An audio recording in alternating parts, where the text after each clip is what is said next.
So these are my Eastern Conference standings predictions. I'm just going to get right into it. 15th, I've got the Knicks.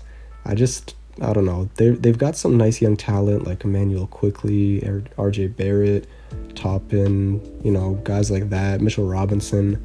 But I don't think, those guys still need, have some work to do. I don't know how many wins like this team can really get next year, especially when the veterans on this team don't fit entirely too well with the young guys that they have. I'm not the biggest fan of Julius Randle and Elfrid Payton on this team.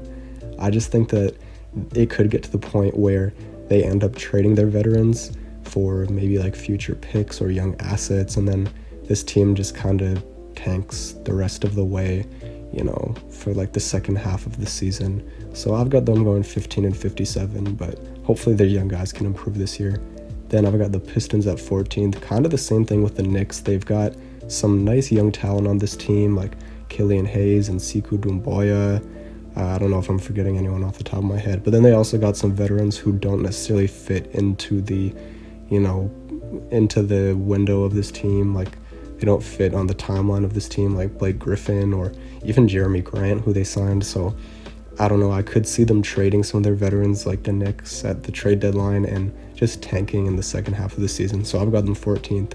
Then at 13th, Magic, honestly, same thing. They're kind of in a situation where they've got some young talent, they've got some veterans, and they've kind of just been stuck the past 2 years. They've made the playoffs the past 2 years, but they have not done anything in the playoffs other than win a few game ones. So they also declined last year. They went from 42-40 in 2019 to 33-40 in 2020. And then they just lost Jonathan Isaac for the season due to injury, and DJ Augustine left. So I think the Magic could see their record dip even more.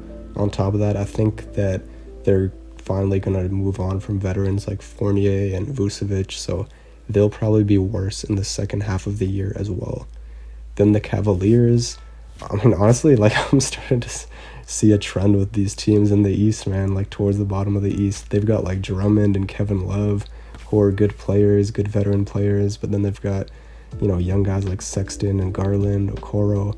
I think they've got some talent on this team, and if Love and Drummond could stay healthy and Okoro plays really well, Garland looks better in his second year, and Sexton continues to improve, this team could be a pretty underrated team, I think.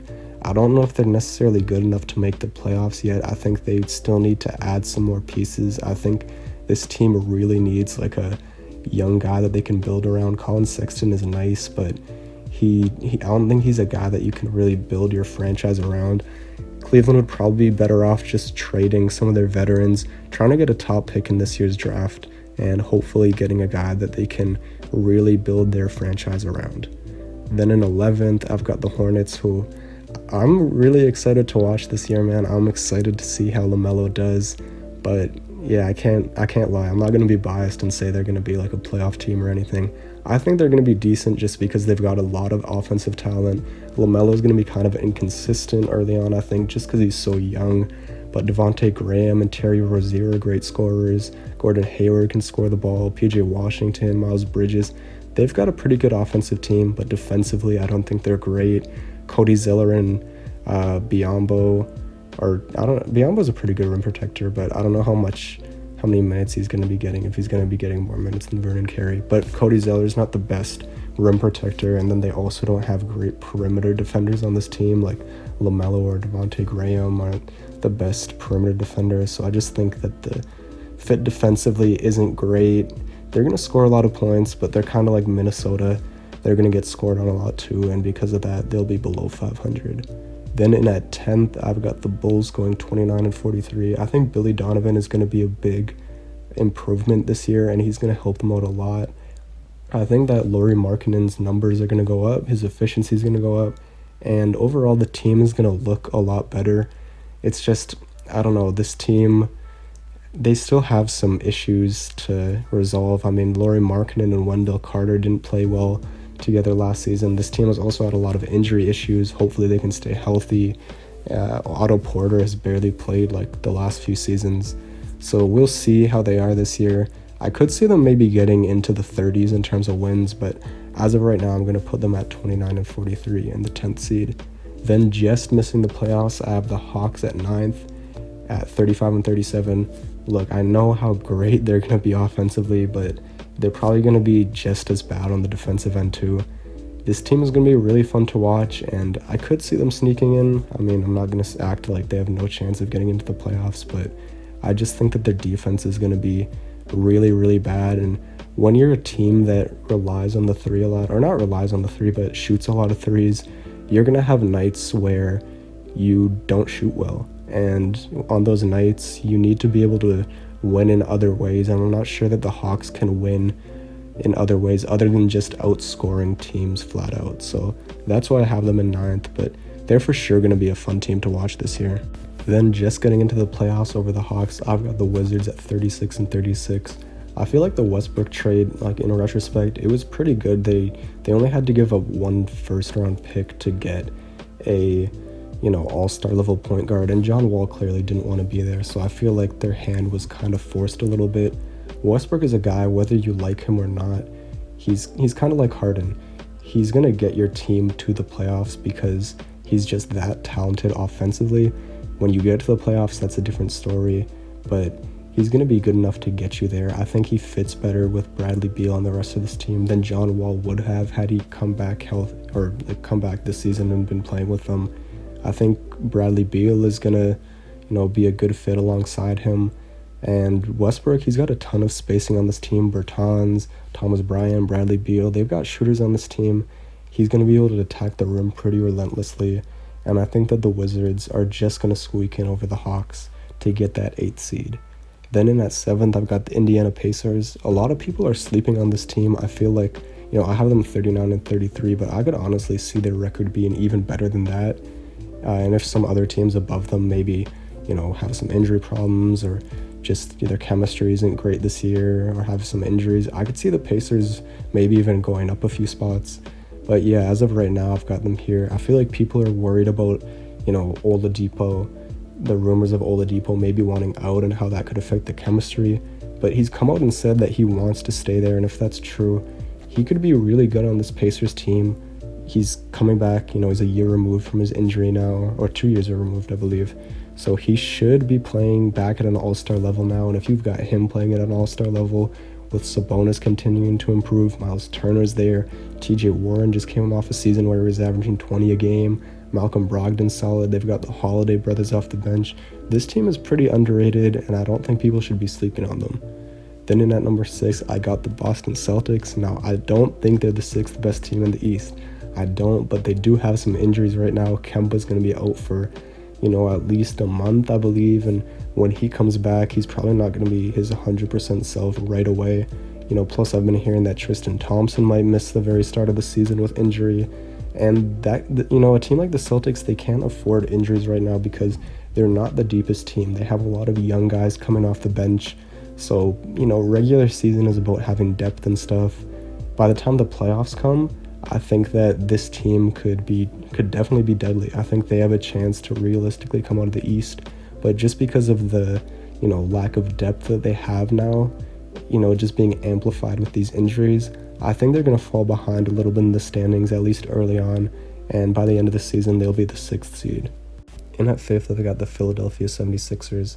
I did like the moves that they made this season, bringing in some more shooters to really space the floor for guys like Ben Simmons and Joel Embiid, but I just don't know how good this team can be if Ben Simmons isn't going to shoot three-pointers. Obviously, he doesn't need to shoot three-pointers to be successful, because look at the Milwaukee Bucks, right? They've got Giannis and they've got all shooters around him, and the Bucks have been extremely successful, right?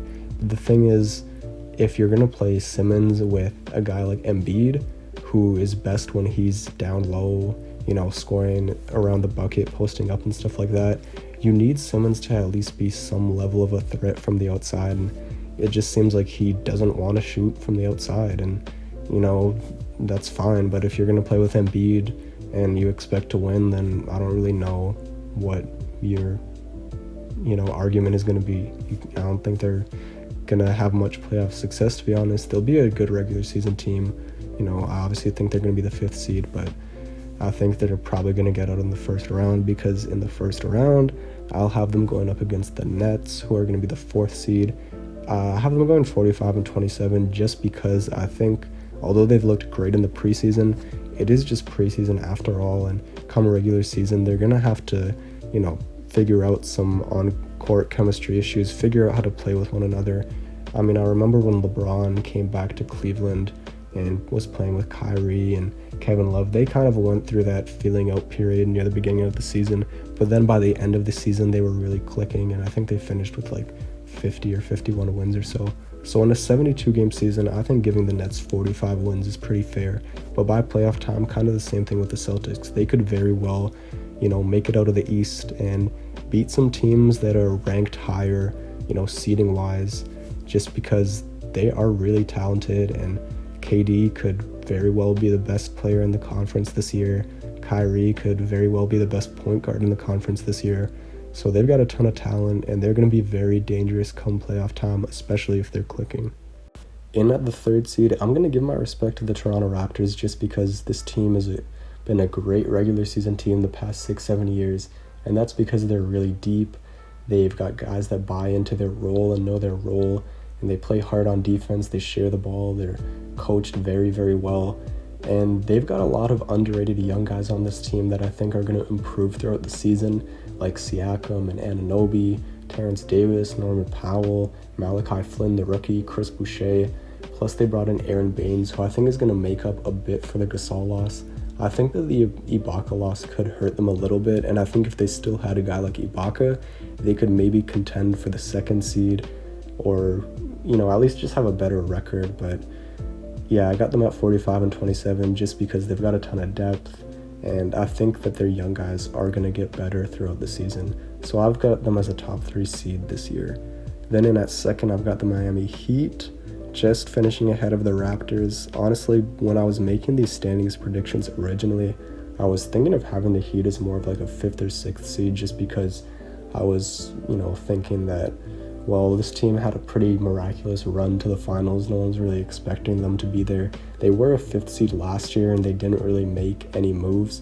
But at the same time, sometimes not making any moves can be fine, honestly, because it means that your team is going to have a lot more continuity going into next season. Like, the Miami Heat aren't going to have to go through that feeling out process at the beginning of the year, right? They've got a really deep team, and on top of that, they've got some young guys on this team that could take another step this year, kind of similar to the guys on the Raptors. Like Bam Adebayo could really improve this year. Tyler Hero, Kendrick Nunn, Duncan Robinson, they've brought in some nice young talent like Precious Achua, and they've got KZ Okpala. They've got some nice young guys who could improve. They've got the veterans like Dragic and Jimmy Butler and everyone else. They brought in Avery Bradley, who's a solid 3-and-D player. I think that they're going to be good and finish 2nd in the East. Honestly, I feel like 2nd through 6th in the East is pretty interchangeable, kind of similar to the West. So, the Heat could finish anywhere in that range, but I'm going to give them the respect and put them at number 2. Then in at number 1, I've got the Milwaukee Bucks. This team has just been so dominant the past 2 years with Giannis playing at an MVP level, and that's definitely going to continue this year. Plus, I think Drew Holiday was an upgrade over Eric Bledsoe. Dante DiVincenzo is going to be starting at the 2 most likely, and he's an upgrade over what they had last year with Wesley Matthews. They've still got Brook Lopez and, Middleton and Giannis, and I think a pretty underrated thing that's going to help this team was the, extension of Giannis, right? Because I think this year, if, there was all these rumors about him maybe going to other teams, that could have maybe caused a distraction, in the locker room. But because he committed, he's going to be there long term. I think the chemistry of this team is going to be a lot better because of that. So that's going to help. And then off the bench, they brought in some solid pieces like DJ Augustine, could be a good George Hill replacement. Bryn Forbes was a really underrated pickup. They're only paying him like $2 million a season, and he's, a really underrated shooter. He's going to be great playing next to Giannis. They brought in Bobby Portis, who's a good, scoring 4. This team's got some depth. They're still a great defensive team, and I think this team is just more talented than they were last year, and they're going to finish at the top of the East. Do they come out of the East? I mean, I don't know. It's going to be tough to say just because we have to see what the Bucks can do in the playoffs. We got to see what they can do in the playoffs. But I've got them as my number 1 seed, finishing pretty, comfortably ahead of the Heat for that number 1 seed. And yep, that's my Eastern Conference standings. Let me know what you think. Again, keep in mind, this is just my prediction. If you've got different predictions, that's cool. You can let me know in the comments. But yep, this is my predictions, and we'll see what happens in the regular season.